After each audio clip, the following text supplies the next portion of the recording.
আমি এইখানেই 3টা পয়েন্টই সংক্ষিপ্তভাবে 2-4 মিনিট বলে শেষ করব। রাষ্ট্র মেরামতের প্রসঙ্গ যেহেতু আজকের আলোচনার বিষয়, রাষ্ট্র সংস্কারের সকলেরই একটা ঐক্যমত তৈরি হয়েছে, কিন্তু কতটুকু সংস্কার হবে সেটা নিয়ে শুরুর দিকে একমত থাকলে এখন ভিন্ন ভিন্ন মত তৈরি হচ্ছে। প্রধান একটি রাজনৈতিক দল বিএনপির মহাসচিব থেকে শুরু করে শীর্ষ নেতৃবৃন্দ শুরু থেকে দেখবেন তারা বলছে যে একটা যৌক্তিক সময় মধ্যে সরকারকে সংস্কার করতে হবে। তার মানে তারাও কিন্তু সরকারকে টাইম বেঁধে দেয় নাই, আমরাও বেঁধে দেই নাই যে না সরকার কাজ করুক, সরকার স্থিতিশীল হোক। প্রথম যে আন্দোলনগুলো হয়েছে, সাকিবের সাথে আর কিছু আন্দোলনে দেখা হয়েছে, আমরা গিয়ে থামিয়েছি যে ভাই এখন সরকারকে একটু স্থিতিশীল হতে দেন, একটা নতুন জায়গায় আসছে, সেটেল ডাউন হতে সময় লাগবে, একটু ধৈর্য ধরেন। আমরা কিন্তু সরকারের পক্ষে অ্যাডভোকেসি বা ওকালতি যেটা বলে সেই ওকালতি করেছি, কারণ ওই বিএনপির ভারপ্রাপ্ত চেয়ারম্যান জনাব তারেক রহমান যেটি বলছিলেন যে এই সরকার আমাদের সরকার, এই সরকারের ব্যর্থতা মানে আমাদের ব্যর্থতা, সুতরাং এই সরকারকে ব্যর্থ হতে দেয়া যাবে না।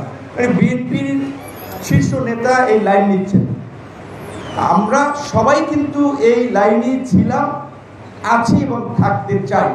কিন্তু সরকারের কিছু কর্মকাণ্ডে সরকারের লাইন নিয়ে আসলে অনেকের মধ্যে সন্দেহ সংশয় তৈরি হয়েছে, যার ফলে আজকে কেউ কেউ বলছে মার্চের মধ্যে ইলেকশন দেন, দ্রুত ইলেকশন দেন।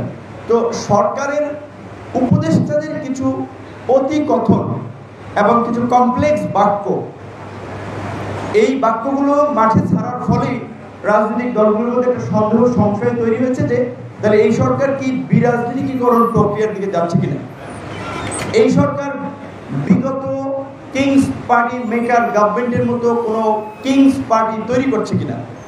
যার ফলে কিন্তু স্বাভাবিকভাবেই যারা দীর্ঘ লড়াই সংগ্রাম করেছে একটা গণতান্ত্রিক পরিবর্তনের জন্য, এবং এটা ওপেন সত্য যে এখন ইলেকশন দিলে তারাই ক্ষমতায় আসবে, তো কাজেই তারা তো ভাবছে তাহলে আমাদের সম্ভাবনাকে বিনষ্ট করার জন্য একটা প্রক্রিয়া ভিতরে ভিতরে চলছে। তার জন্য সরকারকে তার অবস্থান এবং কর্মকাণ্ড পরিষ্কার করতে হবে। এই যে 2 দফায় উপদেষ্টা নিয়োগ করা হলো, এটিকে রাজনৈতিক দলের মতামত না নেন, একটা ডায়লগ তো করতে পারতেন যে ভাই আমরা উপদেষ্টা পরিষদ বাড়াতে চাই, আপনাদের অপিনিয়নটা দেন। আপনি কারো তালিকা থেকে নাম না নেন, সমস্ত পলিটিক্যাল পার্টিগুলোর সাথে বসে তো বলতে পারতেন যে আপনারা 5 জন করে নাম দেন, আমরা আলোচনা করে উপদেষ্টা প্যানেল ঠিক করি।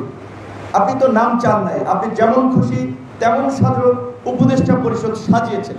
তারপর আমরা যেটা দেখতে পাচ্ছি যে যারা গণহত্যার আসামি, এমনকি যারা বিগত সরকারের নিয়মিত সুবিধাভোগী ছিল, তারা গভর্নমেন্টের আমলাতন্ত্র চালাচ্ছে, তারা উপদেষ্টা পরিষদে আছে, যার ফলে একটা মিশ্র প্রতিক্রিয়া ব্যাপক ধরনের তৈরি হয়েছে। এবং ছাত্রদের লাইন দেখেন, যেই ছাত্ররা উপদেষ্টা পরিষদে আছে, আবার ওই ছাত্রদের একটা অংশ উপদেষ্টা নিয়োগকে কেন্দ্র করে ব্যাপক প্রতিক্রিয়া দেখিয়েছে।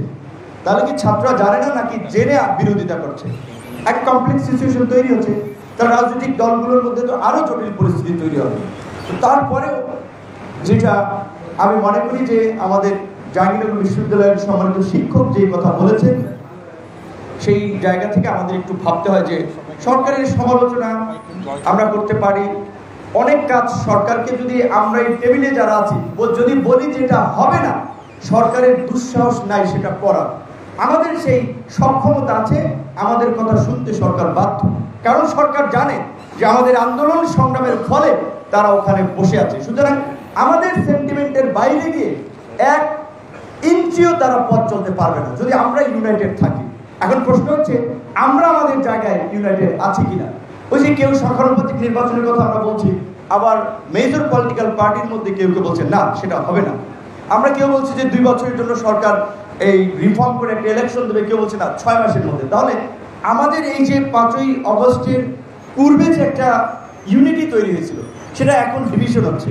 এইখানে ইউনিটি দরকার, এবং এটা সত্য যে এই সরকার যদি কার্যকর সংস্কার না করতে পারে, নেক্সট পলিটিক্যাল গভর্নমেন্ট পারবে না, বাস্তবতায় সেটা পারবে না, ব্যাখ্যা দিতে গেলাম না। তো কাজেই এই সরকারকে রেখে আমরা এই রাষ্ট্রটাকে কতটুকু সংস্কারের জায়গায় নিতে পারি।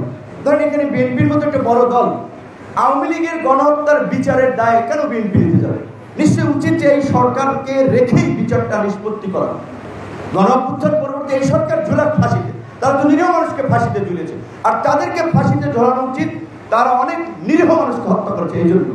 কিন্তু দুঃখজনক আজকে 3 মাস 4 মাস যায় নাই, এখনই কেউ কেউ নিজের সিকিউরিটির জন্য আওয়ামী লীগকে পলিটিক্যাল ফিল্ডে চাচ্ছে যে আওয়ামী লীগ যদি থাকে অন্য নিউ কোনো পার্টি বা নিউ কোনো শক্তির উত্থান হবে না।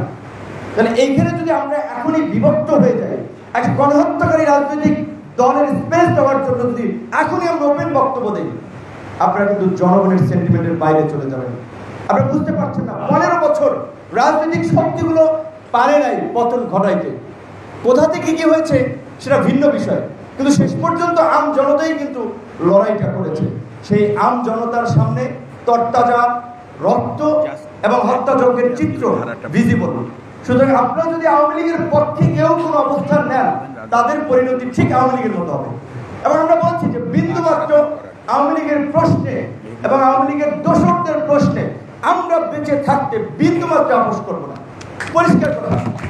সেই জায়গা থেকে আমি অনুরোধ করবো রাজনৈতিক দলগুলোকে, প্রয়োজনে রাজনৈতিক কাউন্সিল হোক কিংবা কাইম ভাই সহ আমরা সবাই সংবিধান সংস্কারের কথা বলছি, গণপরিষদ হোক, পলিটিক্যাল গভর্নমেন্ট, এরাই গভর্নমেন্ট ফর্ম করবে এখানে যারা বসে আছে, এই পার্টিগুলোই। তা আমরা যদি কনসেনসাসের ভিত্তিতে এখন কিছু সংস্কার এগিয়ে রাখতে পারি তাতে সমস্যা নেই, কিন্তু সরকারের ভুল প্রক্রিয়া এবং পলিসির কারণে রাজনৈতিক দলগুলোর মধ্যে অস্থিরতা বাড়ছে।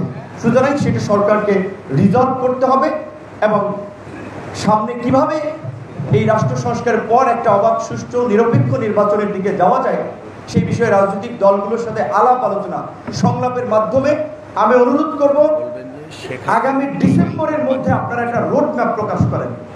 আপনারা একটা রোড ম্যাপ দেন, 1 বছর সময়ের আলোকে একটা রোড ম্যাপ দেন, তারপরে আপনাদের প্লাস মাইনাস সময় লাগলে তো দিবে, কিন্তু আপনারা কেন লুকোচুরি করছেন, কেন সাপ লুডু খেলছেন? তো সরকারের প্রতি আমাদের এটা আবেদন থাকবে, আমরা আপনাদের বিরুদ্ধে আমাদের বদ্দা এই যে সুব্রত চৌধুরী দ্বারা যেটা বলেছেন, প্রয়োজনে রাস্তায় নামবো, আমরা রাস্তায় নামতে চাই না, আন্দোলন করতে চাই না, সব ধরনের সহযোগিতা আপনাদেরকে করতে চাই, কিন্তু আপনারা আলাপ আলোচনার মাধ্যমে যা করেন, যেই দিকে যান, যেই পদক্ষেপ নেন, আলাপ আলোচনার মাধ্যমে নেন, এটাই আমার আহ্বান থাকবে। ধন্যবাদ।